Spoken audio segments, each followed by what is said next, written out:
A maioria das pessoas gostam de histórias de amor, de histórias de relacionamentos de amizade, de relacionamentos de solidariedade, histórias de amor entre casais, marido, mulher, namorado, namorada, histórias de amor entre pais e filhos, histórias de sacrifícios de pais ou de filhos ou de amigos por conta dos outros amigos, por conta do amor pelos outros amigos. E todos gostam dessas histórias, especialmente quando elas têm final feliz. Uma história de amor com final feliz faz bem para as pessoas. O título da lição de hoje é Uma História de Graça. O que é graça, irmãos? Graça, como já vimos, é um favor imerecido. E a graça do Senhor Jesus Cristo, a história da vida do Senhor Jesus Cristo, mostra essa história de graça, essa história de doação, essa história de sacrifício. Veja aqui um texto da nossa lição. As três mensagens angélicas são uma história de graça, são a história do grande amor do Salvador, aquele que nos amou tanto que preferiu experimentar o próprio inferno até que perder um de nós. Elas falam de um amor ilimitado, insondável, incompreensível, imortal e infinito. Veja, irmãos, as características desse amor, do amor de Deus manifestado na graça. Um amor ilimitado, insondável, incompreensível, imortal e infinito. Mas como é que foi estabelecido esse plano da graça, irmãos? Quando foi estabelecido esse plano da salvação? O que é um evangelho eterno? Por que ele tem esse nome? O plano da salvação, irmãos, não foi um plano de pronto-socorro que o Senhor arquitetou, que o Senhor inventou após o pecado. Não foi um plano que tivesse pego Deus desprevenido e agora falasse, bom, agora temos que resolver esse problema. Apocalipse 14:6 diz que o evangelho é eterno. Portanto, irmãos, ele é do passado, é do presente, é do futuro. Ele permeia toda a eternidade. O que a Bíblia diz sobre o plano da salvação? Muitos textos da Bíblia dizem sobre o plano da salvação. Vamos ver apenas aqui alguns. Apocalipse 13:8.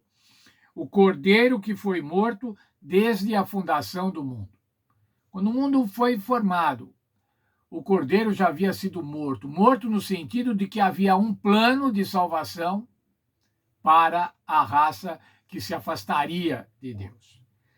Veja ainda 1 Pedro 1:18-20.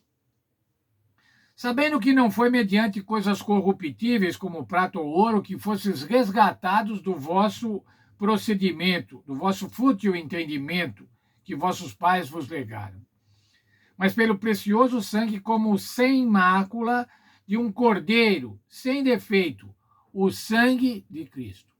Foi através do sangue de Cristo que nós somos resgatados do nosso fútil procedimento. E agora o verso 20. Conhecido com efeito antes da fundação do mundo, porém manifestado no fim dos tempos por amor de vós.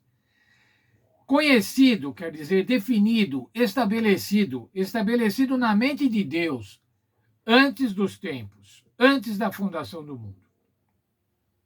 Por meio dele tendes fé em Deus, o qual ressuscitou dentre os mortos e lhe deu a glória, de sorte que a vossa fé e esperança estejam em Deus. O sacrifício do Senhor Jesus Cristo não foi mediante prata nem ouro, mas pelo precioso sangue, como de um cordeiro sem defeito e sem mácula. Esse é a graça, irmãos, essa é a graça manifestada que expressa o amor de Deus. O Senhor criou os seres humanos livres, seres humanos com escolhas morais, com a possibilidade de fazer escolhas morais. E o Senhor queria ter com os seres humanos, quer ter com os seres humanos, um relacionamento de amor. E amor, irmãos, não se obriga. Não, você não obriga alguém a amar outra pessoa. Você não obriga alguém a ser fiel. Obrigar alguém a ser fiel é um despotismo. é uma violência contra as pessoas. O Senhor queria ter um relacionamento de fidelidade, um relacionamento amoroso.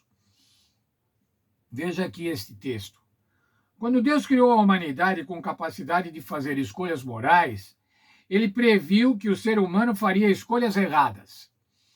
Uma vez que suas criaturas tinham a capacidade de escolher, elas tinham a capacidade de se rebelar contra a amorosa atmosfera divina. A única maneira de evitar isso seria criar robôs controlados e manipulados por algum plano cósmico. A lealdade forçada é contrária à natureza de Deus. O amor requer escolha, e uma vez que os seres recebem o poder de escolha, existe a possibilidade de fazer escolhas erradas. Portanto, o plano da salvação foi concebido na mente de Deus antes da rebelião dos nossos primeiros pais no Éden. Antes que os homens pecassem, irmãos, o Senhor já tinha um plano de resgate, um plano de graça. Essa é a história da graça, irmãos. Desde que aceitemos o sacrifício de Cristo, a nossa salvação já está garantida. Veja o texto de Efésios 1:4. Pois nos elegeu nele, quer dizer, nos elegeu em Cristo, antes da fundação do mundo, para sermos santos e irrepreensíveis diante dele. O Senhor quer, irmãos, que nós sejamos santos e irrepreensíveis. E o Senhor nos elege para isso. O Senhor nos escolhe para isso, antes da fundação do mundo. Mas como é que é essa escolha, irmãos? O Senhor escolhe, o Senhor quer que todos sejam salvos. Mas nós escolhemos, nós temos o direito de escolher. Nós temos o livre-arbítrio. E essa capacidade de escolher, irmãos, muitas vezes faz com que escolhamos, com que as pessoas escolham a maneira errada.